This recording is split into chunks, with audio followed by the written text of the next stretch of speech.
Deep within the bowels of the rusting aircraft carrier called Rivet City, we find a room used as the headquarters of the Capitol Preservation Society. Inside this room, we find a number of pre-war relics and beautiful artifacts, including a United States military propeller plane hanging from the ceiling. On the floor in the middle of the room, we find a number of artifacts set out on display, right next to a big group of mannequins. Against the southern wall, we see some big framed pictures. We need to figure out what this place is. So heading through the eastern door, we can walk into a bedroom. Here, lying on a bed sleeping, is the curator of this Capitol Preservation Society, Abraham Washington. Waking him up from his nap, we can ask him a few questions. Quite an impressive collection, isn't it? Well, don't be shy. Have a look around. Abraham Washington's the name. Curator of this little slice of American history. Oh, good. I was looking for some kindling. Watch your tone, sir. To suggest the destruction of such fine specimens is almost, well, blasphemy. I'll have you know, this collection is a complete chronicle of our nation's history. A unique glimpse into the past. Well, almost complete. One document still continues to elude me. It's an interesting collection of garbage. One man's garbage is another man's treasure trove. Don't underestimate these documents. They may not look like much, but their value is immeasurable. Or would be anyway, if only I possessed one more item. I kid, Mr. Washington. It's a fascinating collection indeed. Ah, a fellow scholar, I see. Each of the documents in this room tells a small but important story about the history of the United States of America. Unfortunately, the greatest prize of all is missing from the collection. What's missing is my ability to stay awake in this snoratorium. My friend, the sleeping fox catches no moss. What does that even mean? Isn't that supposed to be a rolling stone? Catches no moss? I'm getting distracted. Who cares about your collection, Mr. Washington? Your rude tone leads me to believe you aren't interested in a little proposal I have for you. Now, will you hear me out? If not, we don't have much more to talk about. All right, I'll bite. What document are you missing from your collection? In 1776, the Second Judgmental Congress got together and adopted a document drafted by none other than Thomas Jefferson himself. It was the day the United States of America earned its name and secured its place in history. This magnificent achievement took form in the Declaration of Independence. Oh, really? Okay, well, what's your point? Well, I was hoping you'd realize what I want. I want you to get the Declaration for me. Without the Declaration, the rest of these relics are almost meaningless. I must have it. The Declaration would tie this collection of documents together so well and give it the patriotic meaning it deserves. Well, if you wanted me to get the Declaration of Independence, all you had to do was ask. Oh, would you? It would mean so much to me and the Society's collection here. Whoa, slow down there, Gramps. What's this reward you're talking about? You'd secure your place in history. The woman who rediscovered the Declaration of Independence. Imagine the fanfare. Oh, a place in history. That's good. That's good. I kind of need to get paid. Heroes of the United States will receive rewards befitting their rank, I can assure you. Your prize will be no different. I have in my possession the only known schematic for the creation of something called the railway rifle. Bring me the Declaration, and it's yours. Now we can always leave and think about things for a bit. Oh, dear. Well, I can't make you go. Only to appeal to your sense of patriotism and to do it for your country. And we can ask him if there's anything else he's looking for. Well, yes. Any document of historical significance would be of benefit to the Society. However, I am also interested in branching out.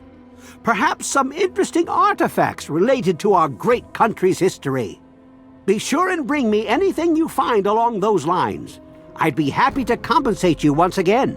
Well, Abraham, not now. Maybe another time.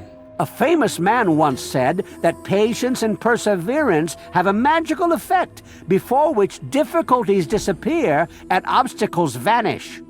I've waited this long. I suppose I can wait until someone else comes along to accept my offer. You know what? Your words have inspired me to be part of history. I will bring you your Declaration of Independence. Excellent! You won't regret it, I promise you. Imagine you are taking part in another chapter of American history. I envy you. You can find the Declaration of Independence in the ruins of the National Archives. And with that, we begin the quest, Stealing Independence. Abraham, can you show me how to get to the National Archives on my map? In the D.C. ruins, you'll find the National Archives, or what's left of it anyway. The building should contain the document in a protective glass case. Be careful. The place is swarming with super mutants. Here, let me pinpoint its location for you. What does the Declaration of Independence look like? A piece of what was called parchment, sort of a thick paper, has faded handwritten writing all over it. It's no more than 2.5 feet tall and 2 feet wide. If you find it, you should be able to roll it up carefully. What's the history behind this document? On July the 4th in 1776, a group calling themselves the Second Judgmental Congress got together at Fort McHenry in Maryland. After a ceremony which ended with Paul Revere singing the famous battle hymn known as the National Anthem, the document was signed.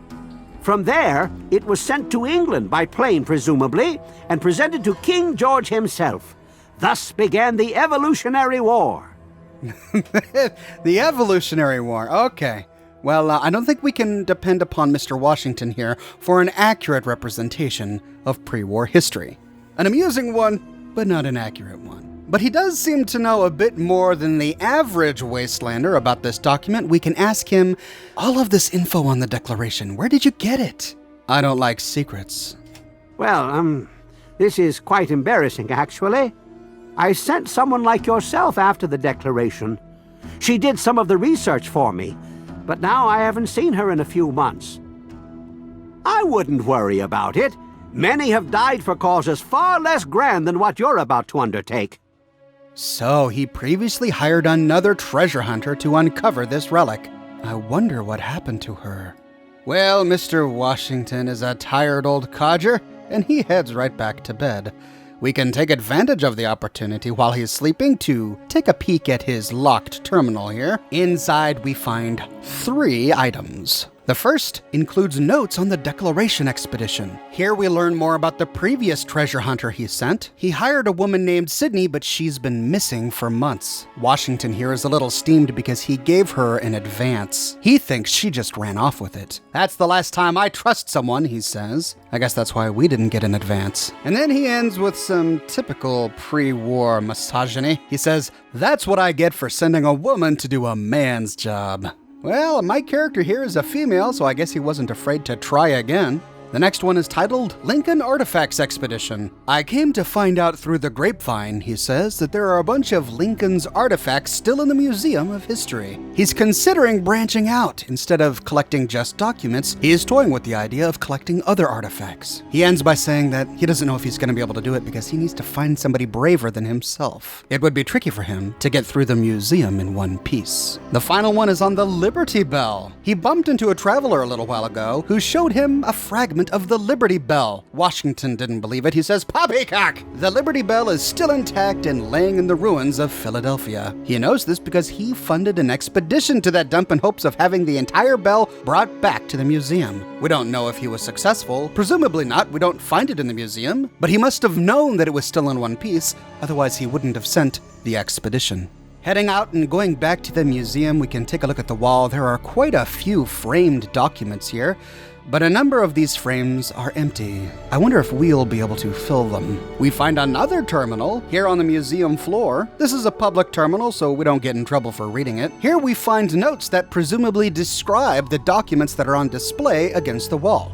The first note is on the Constitution of the United States. Abraham Washington kinda gets his history correct here, although he does say that the Constitution is modified by ruling presidents during their reigns. So I don't think he quite understands what a representative democracy is. Here he more or less correctly describes the Emancipation Proclamation as an executive order from Abraham Lincoln, whom he describes as breathtakingly charismatic, which was issued during the Civil War and essentially made slavery illegal, freeing all of the slaves. The next one is on the Gettysburg Address. Abraham's brief paragraph describing the Gettysburg Address is essentially correct. He again adores Abraham Lincoln by describing him as being astonishingly intelligent. But he then goes on to say that this speech laid the groundwork for what would later become the basis of democracy in the United States. But this speech was given many years after the United States became a democratic free nation, and it just reaffirmed many of the principles already established in the Declaration of Independence. The fourth one is on the Monroe Doctrine, and even though he gets the details essentially correct, he describes President Monroe as an average and unremarkable president. I don't understand his anti-Monroe bias here. The Monroe Doctrine was important. It was designed to keep European powers from interfering with American politics. It was primarily designed to allow Latin American countries to flourish on their own without Latin America becoming a European battlefield. And it was extremely successful, invoked by many presidents after Monroe, including Ronald Reagan and Kennedy. Maybe Abraham doesn't like him because he was a slave owner, but he served as president long before the Civil War and the Emancipation Proclamation. The next one leaps far into the future. We find the U.S. Declaration of War on Germany. Abraham doesn't color this description with very many of his own beliefs, other than at the very end he says that the Declaration of War on Germany was another reminder to the world that the United States wasn't a power to be trifled with. And the final one bumps us into the future past the Divergence, where we find the U.S. Declaration of War on Communist China. Sadly, Abraham doesn't have any concrete details as to when the United States made war upon China. He says that some scholars say that it was in 2066 when China invaded Alaska. Others say it was in 2067 when the United States first deployed power armor suits. But he does say that this was the very last known document of note authored by the United States government before the bombs fell. He again shows off his love for Abraham Lincoln, saying, had this declaration had the tenacity and might of a stronger president behind it, say Abraham Lincoln, who's to say what the outcome of those tremulous years would have been? Sounds like our good Abraham Washington is deifying the president just a bit too much. And at last we can explore the relics he has on display here. Starting from the left and going around the table, we see some cultural relics, some Nuka-Cola bottles, and a lamp fashioned out of Nuka-Cola bottles. We find a projector, which we see in many vaults, a chessboard, a music stand, baseball equipment, a clock, a microscope. Not sure why all of these are considered relics. We can find these things all over the wasteland. A hot plate, an eye chart, interestingly enough. And then that looks like a bathroom hand dryer.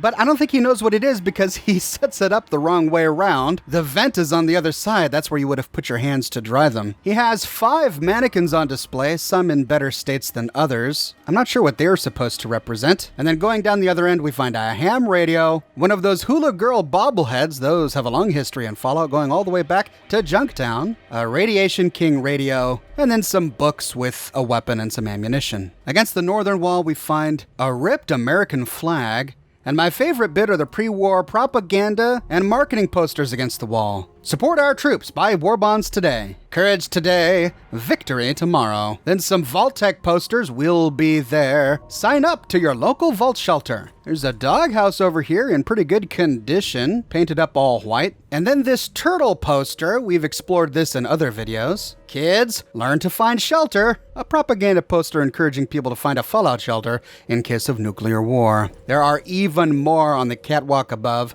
Mr. Handy trusts a Braxo cleaner for all of your cleaning needs. Lend a hand for Uncle Sam. Enlist today. Be sure to watch The Adventures of Captain Cosmos, Thursdays at 8 p.m., co-starring Jangles the Moon Monkey. So that's where he comes from. This one we see even in Fallout 4, Freddy Fear's House of Scares, for all your Halloween needs. I guess this costuming store spanned the entire continental United States, going from the East Coast to the West. Then we see a Giddy Up Buttercup sign, every girl's fantasy, now a reality. Only $16,000! That Fallout inflation is killer, I tell ya. You don't need a howitzer to be a hero. And then I'm having a hard time reading the rest of this. Stop by our DC something candy stripper? What? I think I'll just leave that one for now. And then here's a nice one. See the actual Virgo 2 lunar lander. Marvel at the majestic cosmos in our planetarium in the Museum of Technology. We'll visit that place, never fear. Here's another one we find even in Fallout 4, a Radiation King poster. These guys made and sold radios and televisions. And finally, a Sugar Bombs advertisement. Explosive, great taste. Well, Abraham Washington has a nice collection, I have to say. But we've got a quest, so let's head on out of Rivet City and be on our way. To find the National Archives, we head to the mall in the middle of downtown DC. There are lots of super mutants out here, so we have to fight our way through the thick of them to get to the doors. Once inside, we find a large lobby that at one time was decorated with big, beautiful paintings, but these have since been cut away. Heading around the wall, we find a door that leads to the rotunda for the Charters of Freedom. Here we see a woman standing at attention behind a sandbag barricade. But before we go on in, we find two terminals here against this wall. The first one on the left is the National Archives Guess and Win game. This is an 8-question trivia game, which promises to give us a prize if we answer all questions correctly. These questions are all trivia about American history. Now, even though I am an American citizen, I'm not ashamed to say that I didn't get all of these correct right off the bat. If you miss one, it deletes all of your previous progress, meaning that you have to start over. But thankfully, you can repeat this as many times as you want. So it basically becomes a memorization game, which I suppose is the intent. It's handy for remembering these historical facts. I'll quickly go through the answers. Question 5 asks us which was not a written section of the Declaration of Independence, and the answer is the ratification. Question 6 asks us who the ruler of Great Britain was when the Declaration was enacted in 1776, and of course this one is easy. The answer is King George III. Question 7 asks us to finish this phrase, life, liberty, and the pursuit of... Yeah, everyone knows this one. You guessed it, happiness. Question 8 was, who is the principal author of the Declaration of Independence? Another easy one. This is Thomas Jefferson. Question 4 is a little tricky. How many delegates signed the Declaration of Independence? Took me a few times to figure it out, but it is 56. Question 3 asks us who the first person was to sign the Declaration of Independence. If we've played Fallout 4, we should know this. The answer is none other than John Hancock. Question 2 asks us how many North American colonies rebelled against Great Britain in 1776. There were only 13 at the time, so the answer, of course, is 13. And question 1 is the Declaration of Independence was an act of what body? And this is something that Abraham Washington gets wrong when he gives us the quest. He called it the Second Judgmental Congress, but the correct answer is the Second Continental Congress. Once we get all 8 questions correct, we find a new option that says, congratulations, claim your prize. Our only prize selection is to press for a voucher, and the machine then dispenses vouchers into our inventory. We get the Archives prize voucher added. We can then go over to the terminal on the right. This is the prize redemption terminal, and here we can redeem our ticket for a number of prizes. All of them are mentats, either grape, berry, or orange mentats. Interesting that the National Archives would administer chems, presumably to children here. But then again, mentats just increase your intelligence. We found a school in Fallout 4 where the entire student body was taking mentats. You can get addicted to them, but I'm betting that the withdrawal symptoms are not that bad. I don't know, for some reason these guys thought it was okay, so we can pick the mentats of our choice. Once done, we can enter the rotunda. It's empty except for this woman at the very end. Getting closer, we learn that her name is Sydney. Get your ass over here if you want to live. And watch out for the mines. Quick, they're coming. Lock and load. They'll be here any second. Over here! But as soon as we get close to her, super mutants come through the door and attack. Thankfully, Sydney helps us, but it was 2 different waves of these super mutants, which can catch us off guard. Once they're dead, we can talk with Sydney. Whew. Say, you're pretty decent in a firefight. Yeah, I sure am. Ho-ho! Do I detect a hint of wit?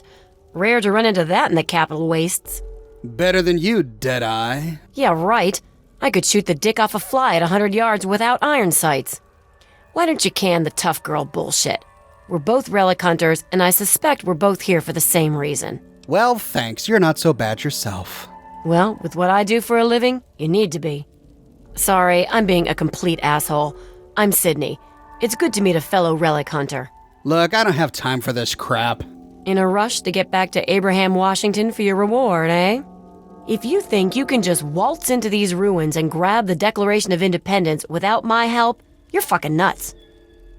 Or maybe you just have a death wish. Well, I'm not really looking for anything. I'm just passing through. Passing through? Come on. You and I both know this is where the Declaration of Independence is stashed. What do you mean, fellow relic hunter? Good old Abraham Washington sent you on the same suicide mission he sent me on. Only problem is, you're not going to get it without my help. Now, if we never got the quest by going to Rivet City, we can get it this way by saying, who's stupid enough to shell out a bunch of caps for a scrap of paper? Like I said, Abraham Washington, that's who. He's got plenty of caps and all kinds of valuables for trade. The guy lives over in Rivet City, runs some sort of museum there. He buys all sorts of junk like this. Bring the Declaration back with me, and we split the reward right down the middle. How's that grab ya? Whoa, slow down. Let me think about this a minute. Slow, huh? Okay. Hurry, though. I don't want to wait here for more of those things to crack open my skull. This allows us to decide later we can leave and come back. But when we're ready, we can say, nope, not interested. Fine by me. I've waited this long to get the Declaration. I can wait till someone smarter comes along. Don't try and follow me. Not that you could. In which case, she runs off. Now, if she leaves and we find the Declaration of Independence, at a later date, she appears with a friend of hers in a random encounter and attacks us, telling us that we stole from her. Which is kind of true. She did have the contract to get the Declaration of Independence, and we cheated her out of it. But then again, not really, because we were hired to get it too. She basically failed her job. At any rate, we always have the option to kill her. If we do, we lose karma, and on her body, we find a unique 10mm SMG, Sydney's Ultra SMG. When we find it, it's at half condition, but it's a great little gun. It does 2 extra points of damage per shot compared to regular 10mm SMGs, and holds 20 more rounds. If you factor in reload times, this thing does substantially more damage than a standard 10mm SMG. But let's assume for the moment that we're not murderous psychopaths, and let's go back to a previous game save and continue talking with Sydney. Instead of saying no outright, we can say, look, I don't work with strangers. Okay, cowboy. Go ahead and blunder through the place. You'll never make it to the Declaration, let alone back to Rivet City for the reward. You have no idea what type of resistance you're up against. If I were you, I'd take every extra gun I could. Well, what are you proposing? Simple. We pool our resources, grab the Declaration, then make for Rivet City and split the reward. I've studied the plans to this place, so without me, you're going to go in circles. What do you say? All right, Sydney, let's team up. Smart move. Okay, the Declaration is secured in the Archive's strong room underground. There's a concealed cargo lift right here in the center of the rotunda. I've spent a few days hacking the lock with my remote terminal. When you're ready, punch in the password, and let's get going. She then gives us the password to the Archive's security lift. Once she's in our party, we can ask her more questions. We can say, what's our next move? There's a cargo lift right here in the rotunda. It should take us directly down to the lower levels. I was hacking the system right before we were attacked. The code should be, "We the people." What do you know about the Declaration of Independence? All I know is that it looks like a rolled-up piece of thick paper with all kinds of writing on it. Some famous document from a long time ago. Abraham Washington is a huge U.S. history nut. So, that's why he wants it so badly. Since we're partners now, why don't you tell me a little bit about yourself? Ha! I'm surprised that you care. Usually everyone looks out for themselves nowadays. What is it you want to know? How did you get into the relic hunting business? I don't know. I grew up like pretty much every other girl in this crappy world. Spent most of my life just trying to keep away from slavers. One day out in the wastes, I stumbled across some poor bastard's body. On the body, I found info leading to some famous document.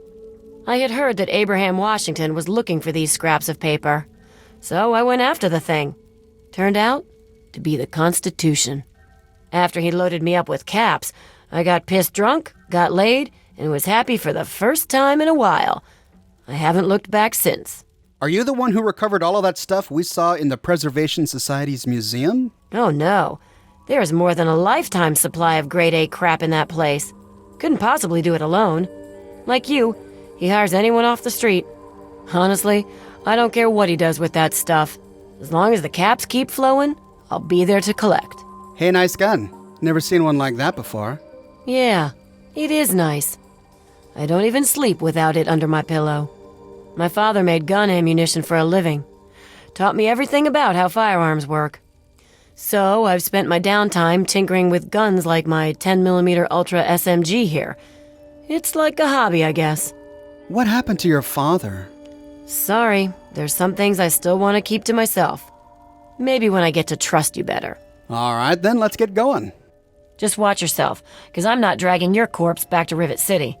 Now, before we go anywhere, we need to disarm the fragmentation mines that Sydney has scattered all over this rotunda. We can walk away with dozens of the suckers if we find and disarm every single one. Sydney had a terminal here. This is the terminal that we need to access to unlock the rotunda cargo lift. Using the password she gave us, we can unlock the lift. We can then try to access the archive's mainframe, but our access is blocked. Here, Sydney also took some notes. She has a list of her current contracts, but access is blocked. Leaving the terminal, we see a platform rise in the middle of the rotunda. This is the secret elevator lift to the secure wing. If we take this lift, we bypass much of the National Archives. It takes us almost directly to the door where we find the Declaration of Independence. But you know what? I'm doing a video on this place, and I gotta show you absolutely everything. So instead of taking the lift, we're going to take the long way and explore this top portion of the archives before delving deeper to find the Declaration. Heading through the western wing, we find a lot of super mutants and a slew of containers to loot. Against the far western wall, we find an elevator to the archival strong room. However, this requires a key that we don't have. But let's keep this in mind for later. In one of the bathroom stalls, we find a skeleton with his face down in the toilet. But what's unique about this is there are some wires or string or something connecting the tank to the bowl below. I'm thinking either that maybe somebody tied his head in place, causing him to drown, or maybe this person committed suicide since there's a generator or a battery connected to a light bulb nearby. Maybe the wire was somehow connected to this.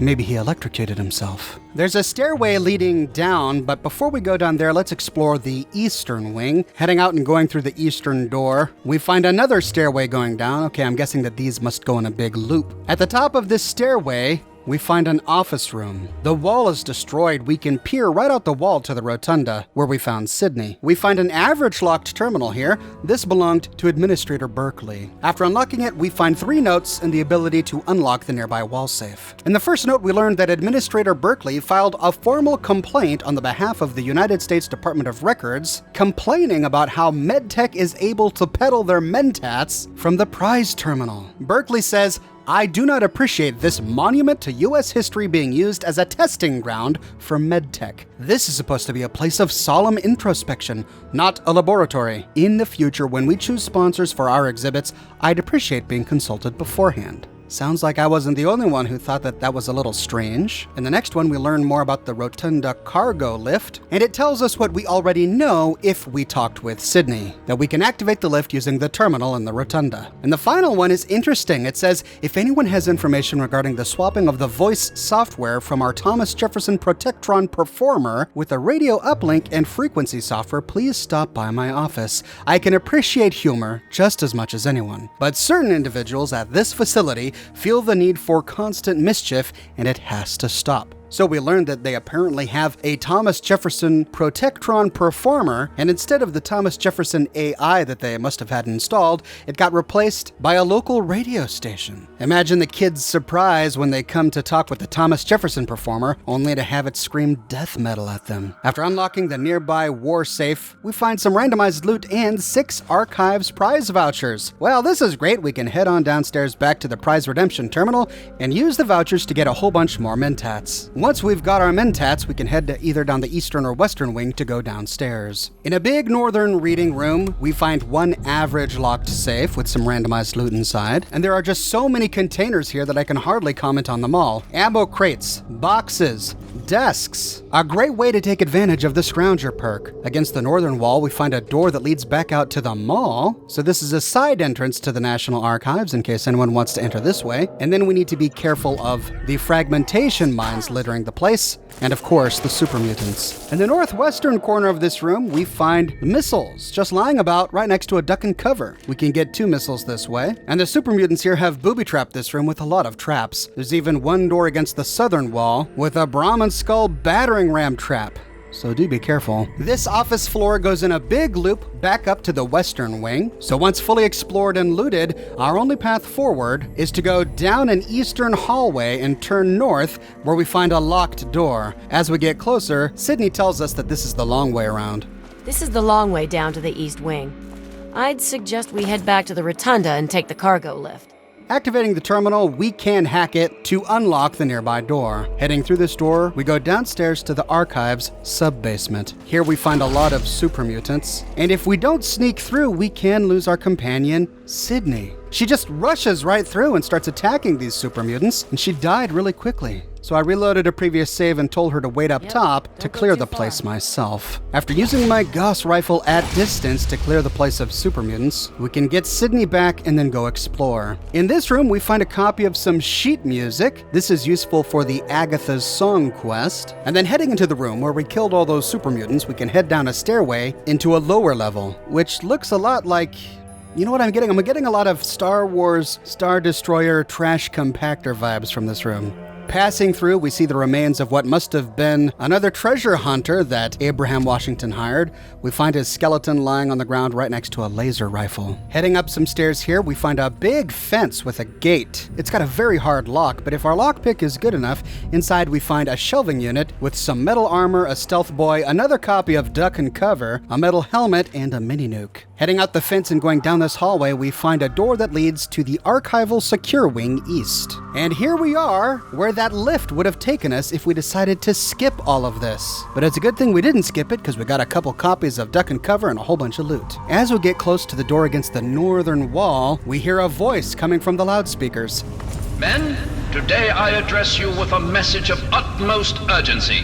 Our defenses have been breached, and soon we'll engage the enemy.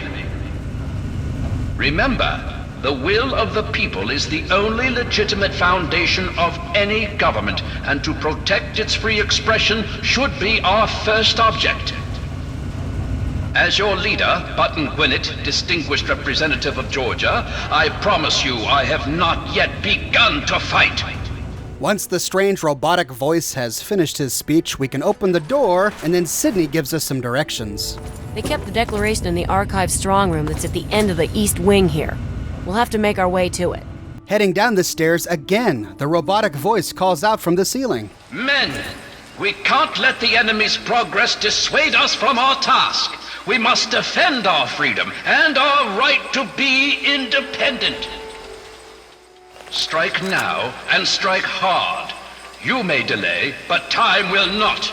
He must be giving orders to the Robo-Brains patrolling this room. After destroying the Robo-Brain, Sydney gives us another hint. There's all sorts of shortcuts through maintenance doors and utility gates to bypass security, if you can get through them.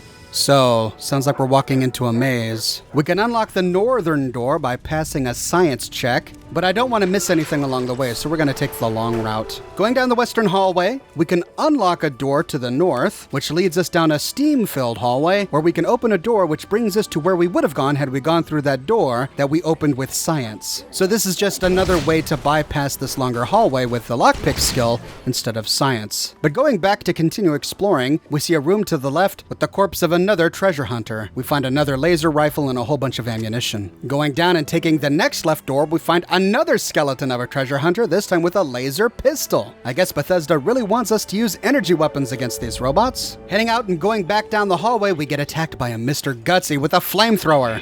Aha! There you are. Where? Need some help with this one?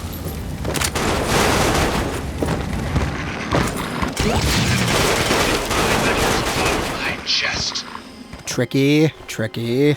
Turning around the corner, we find a large room with a whole bunch of cash registers stacked up against one wall. A great way to take advantage of the Scrounger perk, and you can get a bunch of pre-war money here. This connects to a hallway that takes us east into that room that we could have walked right into through that first big door we unlocked with our science skill. As we get close, Sydney gives us another hint. According to the plans, the turret generator is somewhere in this room.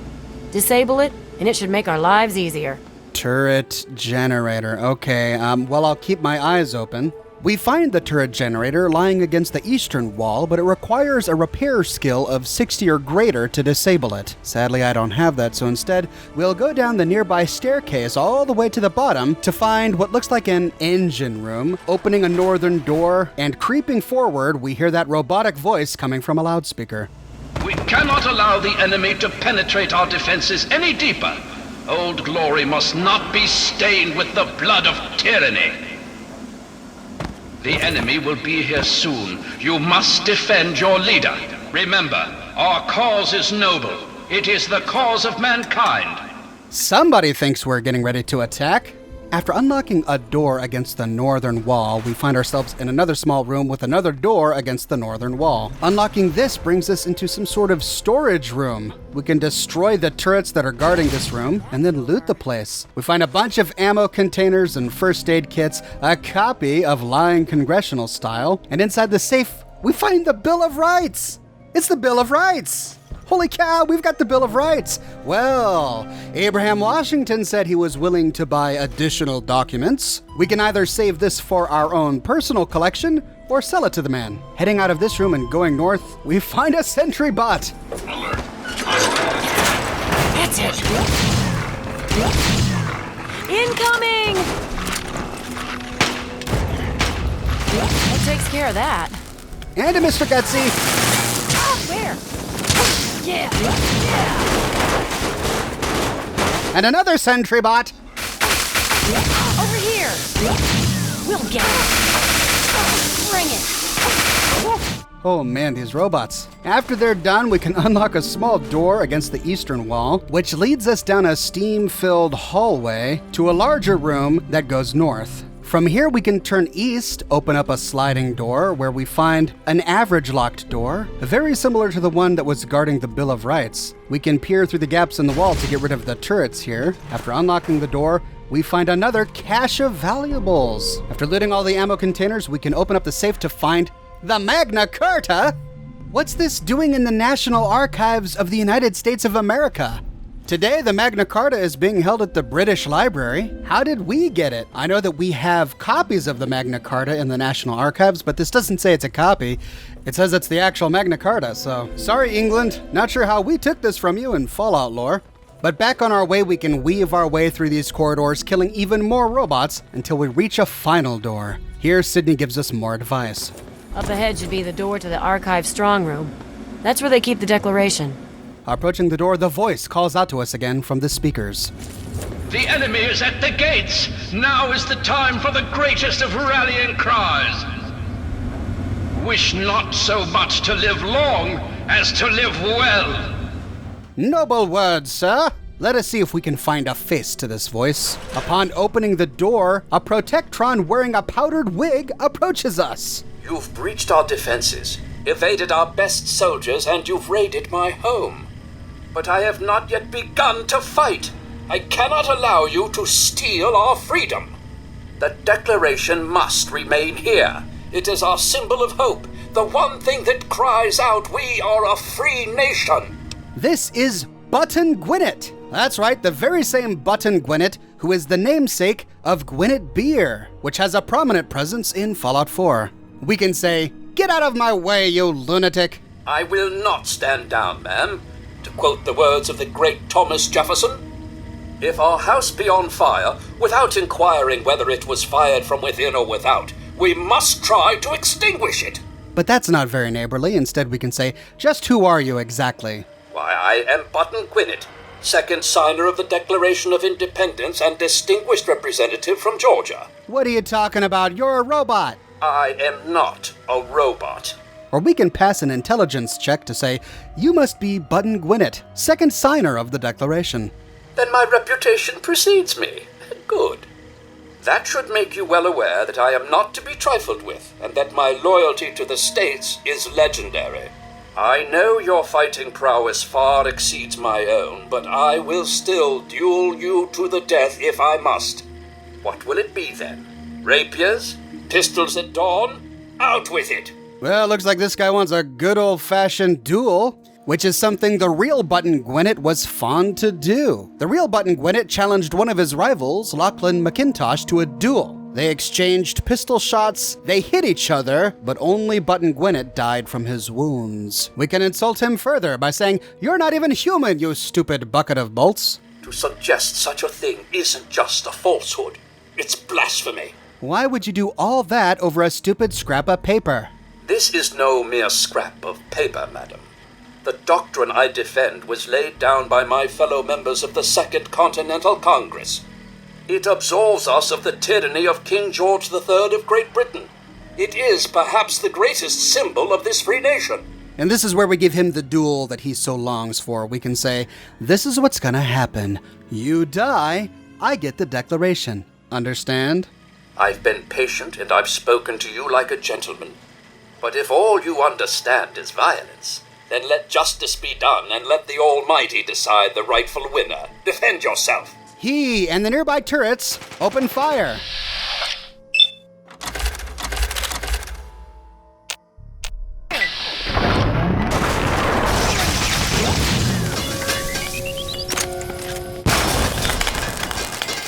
But Button Gwinnett is set to explode. It was easy enough getting rid of the turrets, but it looks like he took out one of our legs. On his remains, we find a password to the archive security terminal, and from here we can just walk in and take the Declaration. But let's see what other options we have available. Instead of threatening him, we can try and convince him about reality and say, "You do realize that it's about 500 years later, don't you?" Petty lies and deceit may be the way of Great Britain's crown, but I will not succumb to such tomfoolery. Since it appears you wish to resolve this without bloodshed, may I suggest you stand down and surrender? I can promise that you will be treated well, in a manner accustomed to any member of the Royal Army. Now, if we don't want to make a decision yet, we can take our time by saying, allow me to ponder my decision. Very well, but any attempt to take the Declaration of Independence will be considered an act of war. In which case he becomes peaceful, we can come and go as we please, and we can ask him more questions. How did you end up in this place? I'm afraid until I know exactly what your intentions are, I can't divulge that top secret information. Did you really sign the Declaration of Independence? Yes, I was proud to participate in the signing of the Declaration of Independence, along with 55 of my fellow freedom fighters. It was an honor to have my signature among those of Benjamin Franklin, Thomas Jefferson, and John Adams. Except maybe for Hancock, that show-off. What's the history behind the document? On July 4th, 1776, the Second Continental Congress declared that the original 13 colonies of America were now free and independent states. This paper stated their intentions to sever all ties with the monarchy in Great Britain and operate as an independent nation. And then we can get an assortment of interesting historical tidbits. We can ask him any other facts you can share about the Declaration? The colony of New York abstained from the Declaration and then later declared its own independence on July 9th, 1776. The Lee Resolution, enacted 2 days earlier, was the actual Independence Declaration. The Declaration itself was an expansion of that resolution for public consumption. Although it's often pictured as if all of the delegates signed the paper in a grand meeting, the delegates often signed it in secret, one at a time. The Declaration of Independence wasn't fully signed by all of the delegates until August 2nd, 1776. Delightful. Thank you, Button Gwinnett. Instead of killing this poor robot, we can try and reason with the guy. We can say, look, there's more to this than you realize, Button. Please explain, but I warn you, I am well versed on the tactics of the underhanded redcoat spy. You do well to remember that. These three options have vastly different outcomes. We can say, you were right. I am a redcoat spy, and the place is surrounded by my army. Do you take me for a complete fool? I too have spies, and they tell me you have no army with you. However, since you've admitted to being the enemy and you have no wish to surrender, I'm afraid you'll have to be executed for your crimes. And he turns hostile and we have to kill him. So instead of choosing that, we can pass a speech check to convince him that we are Thomas Jefferson. I am Thomas Jefferson and I've returned to liberate the Declaration. You, sir, are a liar, a fraud, and likely a spy of the royal crown. I warn you not to test my patience. You'll find it wearing quite thin. But if we pass it, he says... Saints alive! It is both an honor and a privilege, sir. I was hoping this day would arrive. I hope these fortifications are up to your high standards, sir. All of my men await your command to push and retake the capital. May I ask where you intend to bring the document? We have three options, which have the ultimate same outcome, but have different dialogue options. We can say, I am presenting it to our king in Great Britain. No, it can't be. Then the Stars and Stripes have indeed fallen. This is a sad day. A day that every man, woman, and child will remember as they toil in the English salt mines as slaves. Although my brow is heavy, I am honored that you've come to tell me this in person, like a true gentleman. What are your final orders? You are a disgrace. I order your immediate dismissal from the Congress. I am shocked to hear these words from you. I thought I was doing my best to hold these fortifications on behalf of our country. Since I have obviously failed that task in your eyes, the only task I held dear, I see no recourse but to do the honorable thing. I hereby relinquish command and control of this fortification to you. Good luck to you, Mr. Jefferson, and give Sally my regards. and he self-detonates. But we lose karma. And Button's last line there, give Sally my regards, is a subtle dig because Thomas Jefferson had a slave named Sally Hemings, and people had debated whether or not he used her more or less as a concubine even as early as 1802. But it wasn't until 1998 that the results of a DNA test proved that some of Sally Hemings' children did indeed have a connection to Thomas Jefferson. For someone believing himself to be Button Gwinnett living in the same time period as Thomas Jefferson, to even mention a relationship with Sally would have been unheard of. Well, I feel sorry for the poor robot, so instead we can say it'll be brought to the State House for safekeeping. The State House still stands? Then the Stars and Stripes truly are forever. All hail the red, white, and blue. Or we can say it'll be carried to our new president, Abraham Washington. A new president? So the Stars and Stripes truly are forever. All hail the red, white, and blue. Does this mean the war is over? Have we won? Just give me the declaration already. I'm shocked at your tone. This is a great day for the United States of America. Or we can say, yeah, sure, we won, whatever. I'm surprised you're not reveling in the moment. This is a great day for the United States of America. Or we can say, yes, Button, we won. It's over? Amen to that. Then I suppose my posting here at the fort is complete. I think you said it best when you said, we in America do not have government by the majority. We have government by the majority who participate. It has been both an honor and a privilege to serve in the Army of the United States. What are your final orders? Now we can blow him up, but we've already seen what that does. Or we can say, stand down, Button, and honorably relinquish your post. You have earned a rest. Coming from you, that means all the world to me. It's been an honor and a privilege to serve my country. This has the same result as if we were to say, you can do whatever you like. Then I choose to take a long-needed rest. I think you'll find that the rest of my men are long due for the same. I hereby relinquish command and control of this fortification to you. Good luck to you, Mr. Jefferson, and give Sally my regards. Button powers down, and we can now loot the declaration without any resistance. But let's say that we didn't pass that speech check, and we didn't convince him that we are Thomas Jefferson. What options do we have? Well, we have one option. We can say, let me prove my honesty by helping you trick the Redcoats. Interesting. I had a plan for just this sort of situation. Perhaps this will prove that you're here as an ally rather than an enemy. We create a forgery of the Declaration and send it off to Great Britain.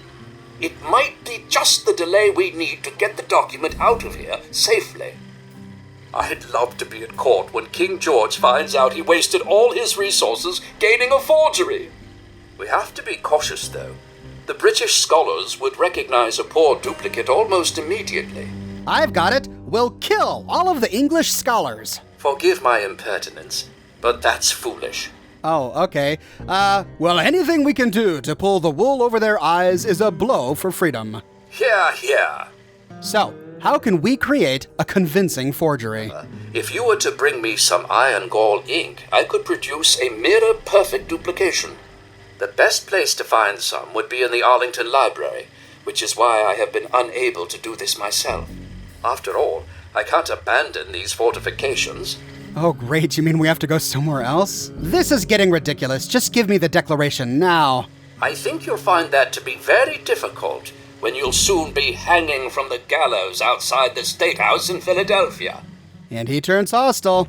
Well, looks like we have to go get some ink. All right, Button, I'll try and get the ink for you. Excellent. Please hasten back. There's no telling how much longer we can hold here at the fort. I hear the thumping of the cannonade getting closer by the minute. Soon our walls will be breached, and the last bastion of the USA may fall. His response to this next question is hilarious, so I have to show it. How do I get to the Arlington Library?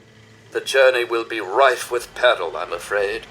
You cross Farmer Smith's cornfield and make your way up Greenleaf Hill. Ford your way across Quick Run Creek and make for the horse path. When the pines thin out, you need to make your way along the edge of Arlington. Watch out for redcoats. They have a garrison there. The building across from the fish market is the library. Look for the old clock tower. Wow. They did a really good job putting a convincing AI in this guy. All right, Button. I gotta go now to get your ink. I've not yet begun to fight. So we gotta go to the Arlington Library. Now, I covered the Arlington Library in a previous video, which you can watch here. The Arlington Library in real life is close to the National Archives, but in the Fallout universe, it's across the Potomac, right next to the Citadel. When we enter the Arlington Library, we can get directions to where we can find the ink from Scribe Yearling. Surprised anyone would care about that old stuff. I think there may be some in the old restoration laboratory a few flights up. Just watch yourself up there. I think it may be infested with rats and roaches. The place is infested with more than rats, it's infested with a bunch of raiders. But after winding our way through the facility, we find a big box on a desk filled with all sorts of restoration supplies. Inside we find the ink container. This is all we need to bring back to Button Gwinnett so that he can produce a convincing forgery. With the ink container in hand, we can head back to the National Archives, wind our way all the way through until we reach Button Gwinnett. Saints alive! You've done it! Quickly, let me have the ink and I will produce the copy of the Declaration of Independence. Here you are, a perfect copy. That should give old George something to think about. What are the next orders from the Congress? Why is he asking me what the orders are? But okay, I'm game. We can tell him to blow himself up, but we've seen what that does. We can tell him to do whatever he wants, in which case he stands down, or we can say, keep the Declaration safe and don't let anyone take it. It will be done. The only way to get the Declaration now would be to pry it from my cold, dead fingers. It's been an honor meeting you. I can see you are indeed a patriot among men. Now go. You'll have no further trouble from my men. Godspeed. And we gain karma. Anyway, now that we've got the forgery, we can take this back to Abraham, Washington. But first, let's explore this place. Against the northern wall, we find Button's wig lying on a desk. The wig is pretty great. It gives us +5 to barter, +10 to speech, and +1 to intelligence at the cost of 1 perception. And it looks great.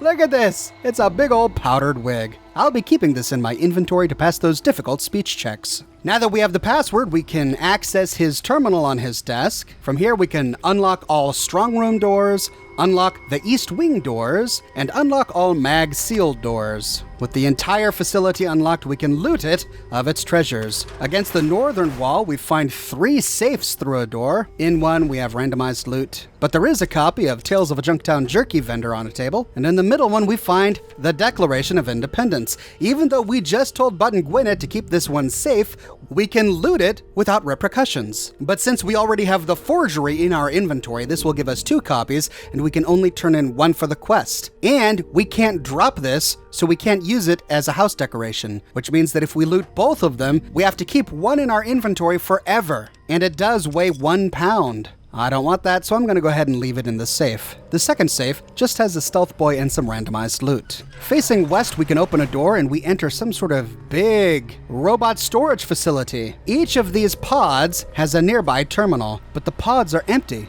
This one was supposed to house a Protectron called John Hancock. Inside we can read the unit directives, and we learned that the robot was for a reenactment of the signing of the Declaration of Independence.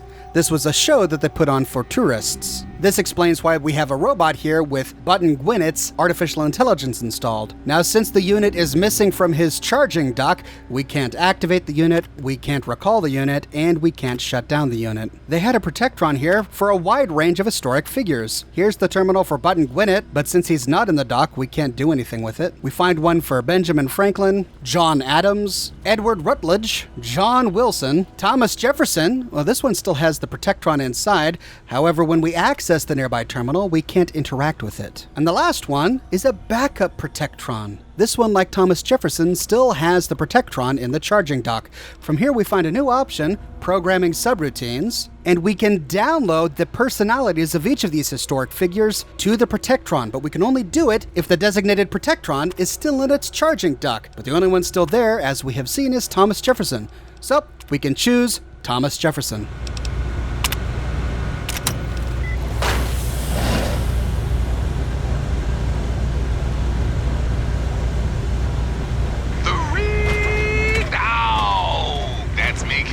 Coming to you tape from my fortified bunker in the middle of the D.C. hellhole. And it plays Galaxy News Radio. Of course, because we saw in the administrator terminal upstairs that some employee had had a laugh and reprogrammed the Thomas Jefferson Protectron to play a nearby radio station. That frequency 200 years later is now playing Galaxy News Radio. And so this Protectron walks off playing the glorious voice of Three Dog.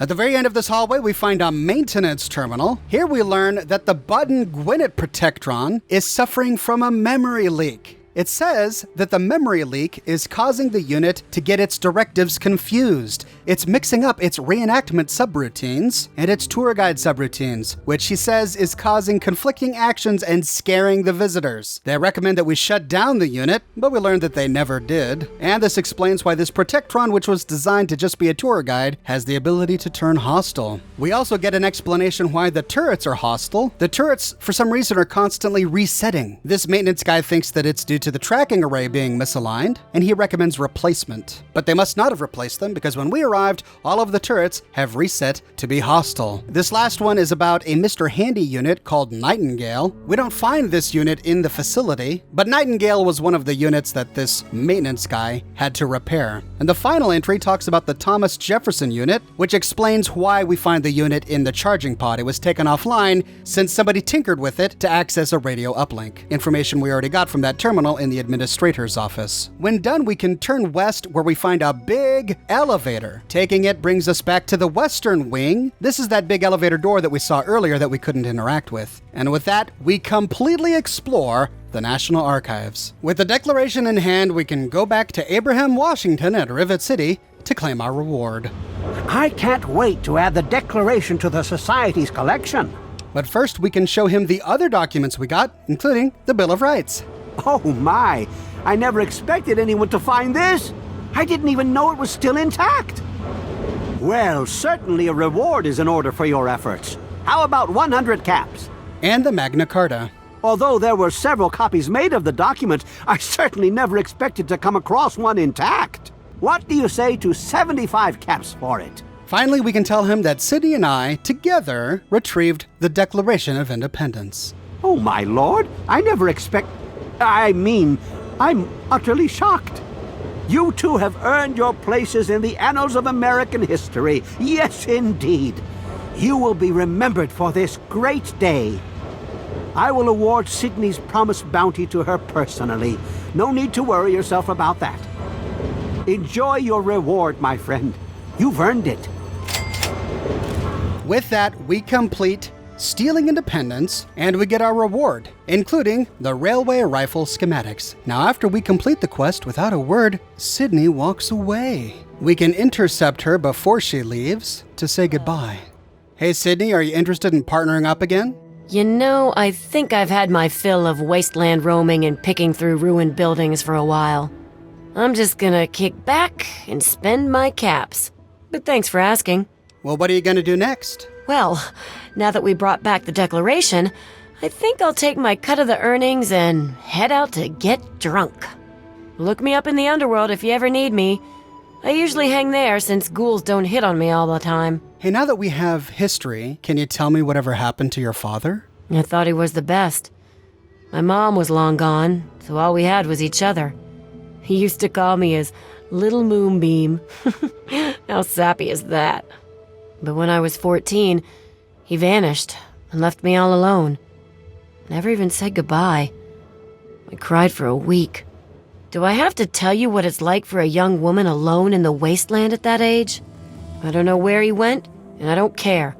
I just hope he got what he deserved, the son of a bitch. And that's where her story ends, unless we've fully explored the Statesman Hotel. This is part of the quest we do for Riley's Rangers, but in this hotel, we find a ruined room with a queen-sized bed. Directly across from it is a twin-sized bed with a white sheet. On the bed is a skeleton blackened by time. In his hand is a holotape, a note from Little Moonbeam's father. My dearest little Moonbeam, I know you've been waiting to hear what happened to me. I'm sorry I left you like I did. An important deal came up. One that might have let us get away from the shack we were living in. I came to the Statesman Hotel to meet the buyer, and the deal went bad. We shot each other, and now I think I'm dying. I won't make it out of this place. The ruins are crawling with super mutants. All I can do is record this and then hide up in one of the rooms. You're a strong girl, and I know you can use everything I taught you to survive alone. Please forgive me, sweetie. I only wanted to make the best for us. Daddy loves you very much. Goodbye. If we have this holotape in our inventory, we can give it to Sydney. What? Oh my God. That's his voice. It's really him. I can't believe you brought this to me. Oh, I don't know what to say, but thank you. Wait, here. Take my 10mm Ultra SMG. It's never let me down. Besides, I won't really need it anymore. With that, we give her closure on what must have been a really hard moment in her life, the day her father disappeared, and at least she walks away knowing that her father still loved her very much. She also gives us her unique weapon, which means we don't have to kill her to get it. Heading downstairs, we see that all of the documents we've retrieved for Abraham Washington are now proudly on display. And that, ladies and gentlemen, is the full story of stealing independence, the National Archives, Abraham Washington and his small museum, Sydney's father, and Little Moonbeam, his daughter. This was an involved, intricate, and in-depth quest, bringing us to a number of places and with some fantastic rewards. But I'd like to learn your thoughts, ladies and gentlemen. Did you complete the quest for Abraham Washington? Which did you decide? To give him the real Declaration of Independence or to give him the forged one? I have to admit, I chose to give him the forged one mainly because I know the future. I know what happens to Rivet City by the events of Fallout 4, and I didn't want the Declaration of Independence to be lost forever. But that's a topic for my video on Rivet City, which I'll be doing soon. So I left the original in the capable hands of Button Gwinnett and gave Abraham Washington the forgery. But the fate of Rivet City is a video for another day, so be sure to stay tuned for that. And what about Sydney? Did you find her in the National Archives, or did you reject her and end up killing her in that random encounter? Did you find her father in the Statesman Hotel and give her her holotape? Or did you allow her to go back to the underworld, where she set up shop as a merchant? Let me know your thoughts in the comments section below. I read all of your comments and I use your comments as inspiration for my future videos. I publish a new Fallout video 6 days a week, so if you want to make sure that you don't miss my next video, be sure to subscribe and to click that bell notification button. I've got a t-shirt shop, folks. You can find a link to my shop in the description below. And if you like what I do and you want to support me in a more personal way, consider becoming one of my patrons on Patreon. Patreon subscribers get access to a private channel on my Discord server, as well as a bunch of other cool Oxhorn perks. But more than anything, I'm just so glad you're here watching this video with me today. Thank you so much for watching, and I'll see you tomorrow morning, bright and early, with a brand new video.